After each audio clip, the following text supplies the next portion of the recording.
I'm Julie Gholar, host of the White Picket Fence podcast.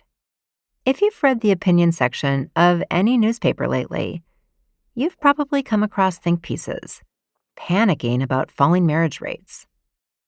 They make sweeping claims that getting married will make you happier, healthier, and wealthier. Some even say that getting married is a way to stick it to the elites. I'm not so sure about that. This season on White Picket Fence, we're examining the current marriage panic. We'll go beyond the rosy sheen of love and commitment and expose the darker side to all of this marriage talk and explore what becomes possible when we broaden our imagination around what relationships can look like. Listen and subscribe wherever you get your podcasts.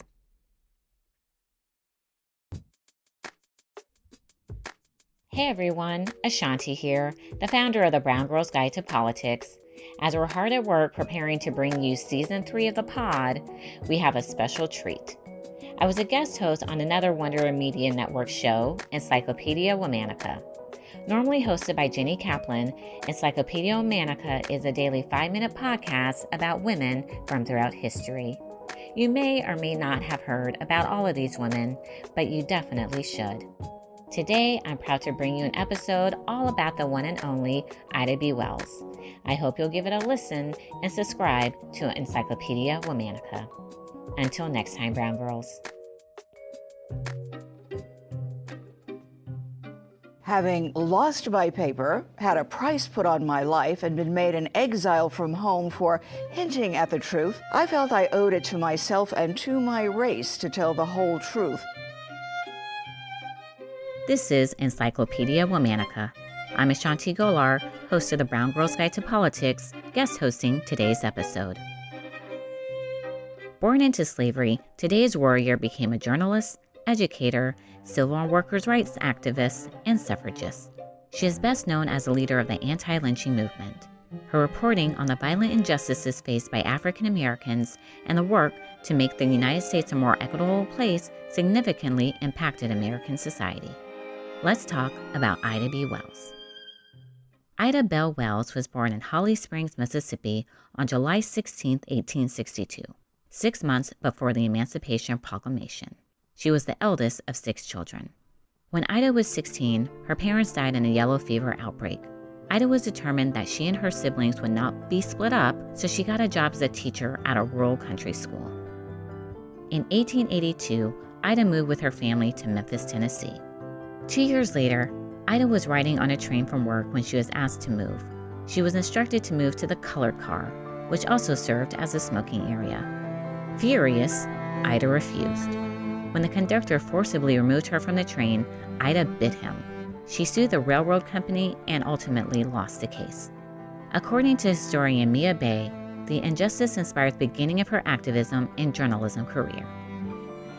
While working as a journalist, Ida wrote about a variety of subjects. She was an outspoken reporter and weighed in on issues such as disenfranchisement and segregation.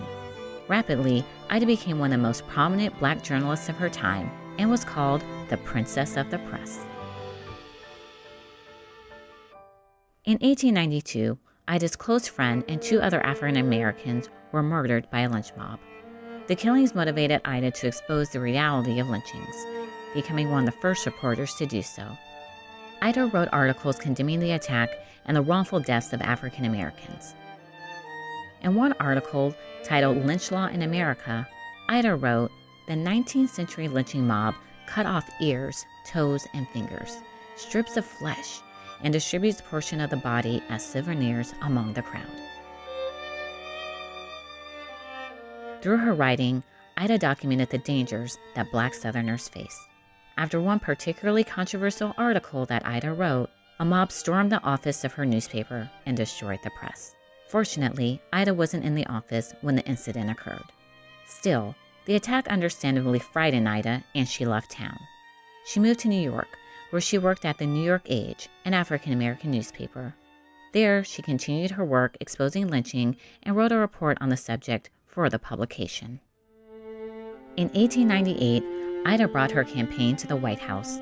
She discussed lynchings with President McKinley and lobbied Congress for a national anti-lynching law. In 1895, Ida moved to Chicago and married Ferdinand Barnett, with whom she had 4 children. In Chicago, Ida helped form many prominent civil rights organizations, including the National Association of Colored Women, the Alpha Suffrage Club, and the NAACP.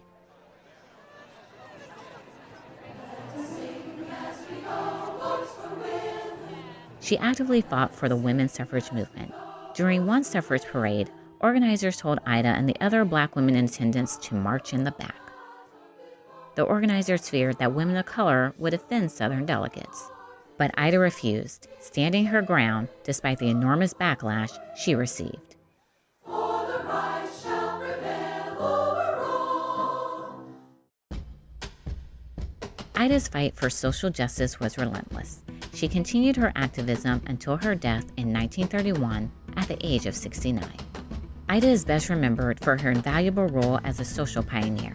Ida risked her life repeatedly to fight against the scourge of lynching and to protect African Americans all over the country. Join us tomorrow to learn about our final warrior, a legendary princess of Burkina Faso. Talk to you tomorrow.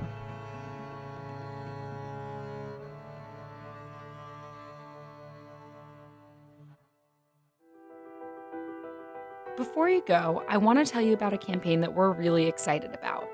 Studies show that women and men are labeled differently in the workplace for the same behavior due to unconscious gender bias. And because biases are so ingrained in society, even the most progressive among us are guilty of perpetuating the issue. Become a catalyst for change this International Women's Day by joining the Bias Correct campaign at catalyst.org/biascorrect and by using the hashtag BiasCorrect.